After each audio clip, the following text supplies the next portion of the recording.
Hi, and welcome to my brand new podcast with me, Tiff Hall. I'm here to help guide you through all the confusing health and fitness stuff bombarding us every single day. I'm using my 20 years in the industry to break it all down, make it make sense, and be effective whilst having some fun along the way. So, if you want easy ways to help improve your nutrition, fitness, mindset, or sleep, then this is a podcast for you. We all want to know the secret to a perfect sleep, don't we? I do. I'm obsessed with sleep. And I was freaked out to discover we spend 1/3 of our life asleep. So, with 1/3 of our life asleep, we'd want to do it right, and we want to do it super comfortably. I conducted a poll with all of you on my Instagram asking, are you happy with your sleep?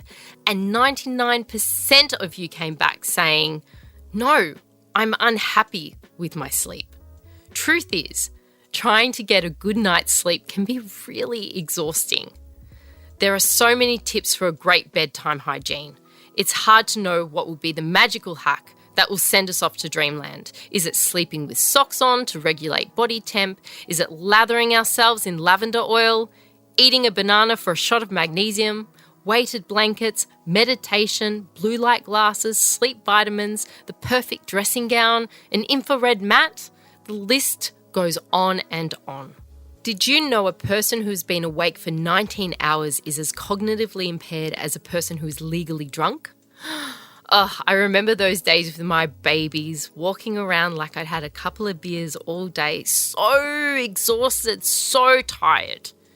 There were days when I wouldn't drive because I would be a danger on the roads. For sure, I was tired drunk. Sleep is essential for our physical health because obviously it helps our body to repair and regenerate tissues such as muscles and bones. But during sleep, it's really important that the body produces important hormones, such as growth hormone, which helps you to burn fat. There are also many studies linking a lack of sleep to weight gain. Scientists have found that people sleeping 5 hours or less are 32% more likely to experience major weight gain and 15% more likely to become obese. That's crazy. So adding more sleep, like 7 hours, which is optimal, can actually help to improve fat loss. Research also indicates that sleep deprivation is linked to high levels of ghrelin, the hunger hormone, which is an appetite stimulator, and lower levels of leptin, which squashes appetite. So when you have those hormones out of whack, that's why you're a snack monster after dark, eating at night when you should be asleep. Sleep is also crucial for our mental health. You know, it's really good to process emotions, regulate mood, consolidate memories, and chronic sleep deprivation has been linked to increased risk of depression, anxiety, and other mental health disorders. We probably all know the classic do's and don'ts. Let's start with some strong do's. Create a sleep nest. You really want to make your bedroom a sanctuary. You don't want excess light exposure can throw off your circadian rhythms. I suggest blacking out your curtains, wearing an eye patch if you need to, having a really agreeable temperature that you love. I'm all about 22 in the room, has to be 22, drives my husband crazy. Peace and quiet, no screens, the basics.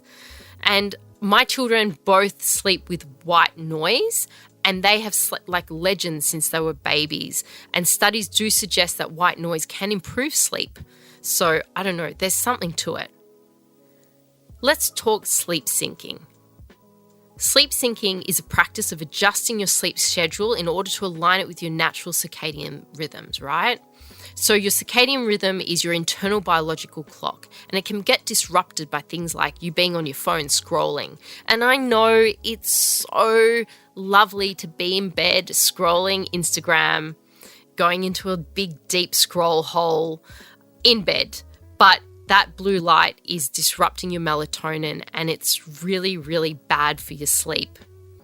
One way to sync your sleep is to establish a consistent sleep routine by getting up at the same time every day, going to bed at the same time every day. And this means even weekends, which I know is a little bit brutal, but it helps the body to establish a regular sleep pattern, and it helps you to fall asleep so quickly and easily at night. Another way to sync your sleep is to pay attention to your natural light exposure. Get some light in the day. Get outside, have some fresh air, get some natural light. It really does help your body's internal clock. As artificial light will disrupt it, natural light will help it. And that's why when you're severely jet lagged, you need to get out in the sun. The sunlight will be the antidote. One thing I will say though is that you need to budget time for sleep.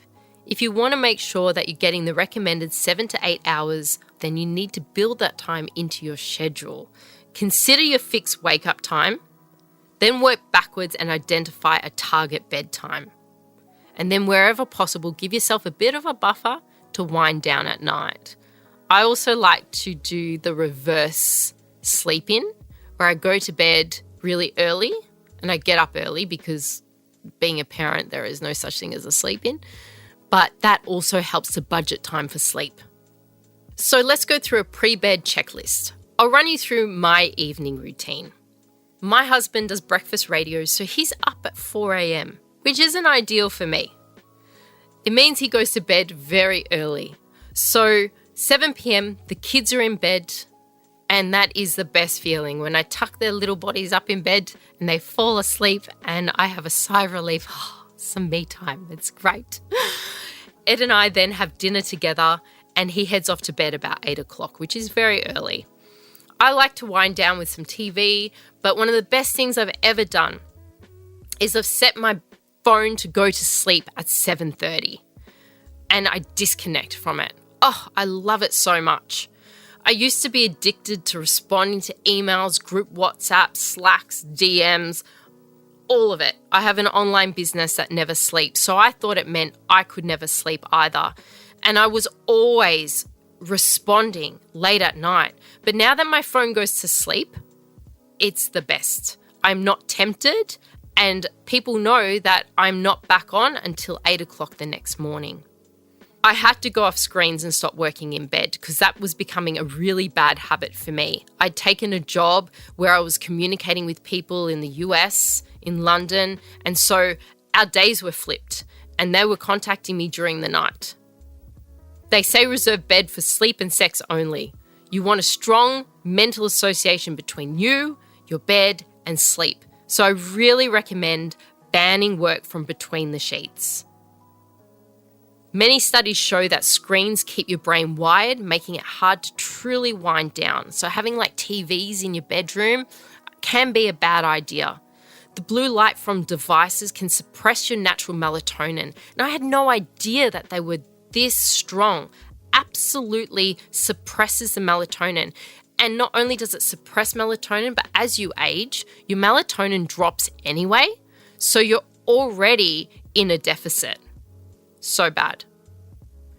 Now, if your melatonin drops, you're not getting that message from your brain that it's bedtime. So, try to disconnect at least 30 minutes before you go to bed. It's the best tip I can give you. Now, when Ed goes off to bed, I take some TXO magnesium. I love that. It helps. It just knocks my socks off. I go to sleep so beautifully with magnesium. I have it as a hot chocolate. And then I watch a bit of TV, and about 9 o'clock I go into the study and I'll do either some deep breathing, a quick meditation, maybe some stretching, I don't know, whatever I feel like, something gentle to wind down. And I need that because I am a very hyped up person, energetic person, and I find it hard to wind down anyway. So I have to make a conscious effort to do it. I love breathing techniques. They're fantastic. They can really help you to relax and calm down. And it's much easier to doze off when you are relaxed than when you are stressed and really stressed out of your brain.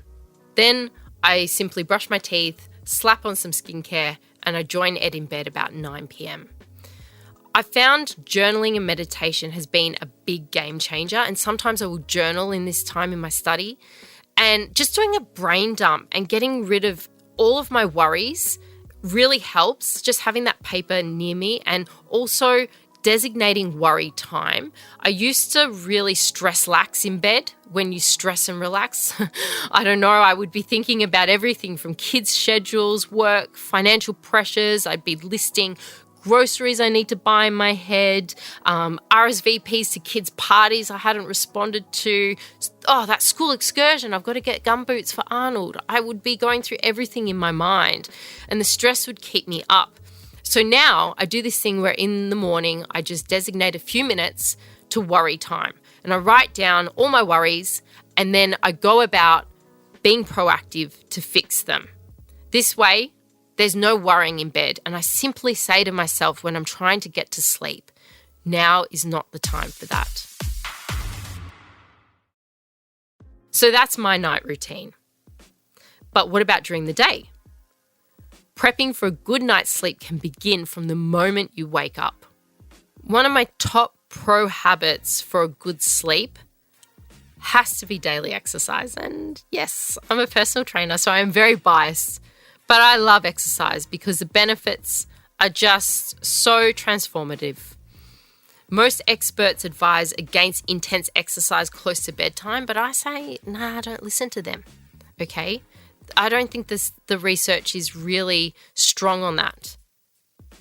Exercise whenever it suits you. If it's after work at like 8 p.m., get it in when you can get it in because the benefits are so strong. If you are worried about being a bit hyped up to get to sleep, then simply have a cold shower after you exercise, and that will bring your body temperature down and start to get you ready for sleep. Now, we all know to monitor our caffeine intake, caffeinated drinks, energy drinks, including coffee, tea, soft drinks, all of that. You can lose sleep from too much caffeine, but have you assessed your alcohol situation? Alcohol can induce drowsiness, which is the big mistake people make. They have a nightcap and they think, oh, this is going to help me get to sleep, but actually doesn't. Did you know that drinking within an hour of bedtime shortens your REM sleep, your REM sleep, during the first half of the night, right?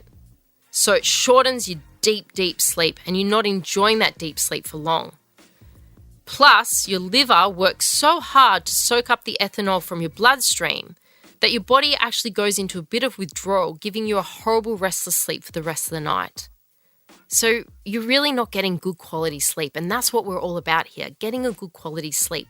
Eating well, doing a bit of movement, winding down right before bed, and then not drinking the alcohol within an hour of going to bed.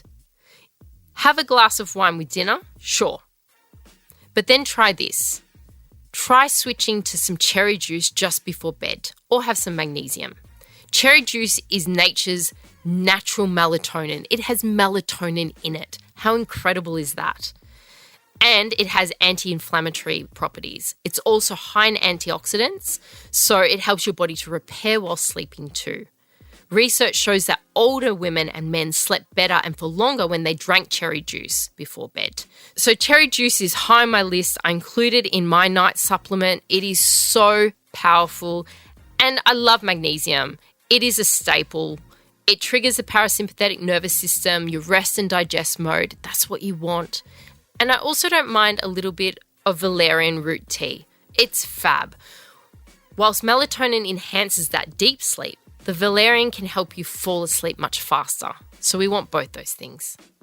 Lastly, and it could be a last resort for you, have you perhaps considered that it's not you making it hard to fall asleep or have a deep, good quality sleep? Perhaps it's your partner's fault. Maybe you should consider a sleep divorce. I was surprised to read that 1 in 4 couples sleep in separate beds. I know many couples going through sleep divorces.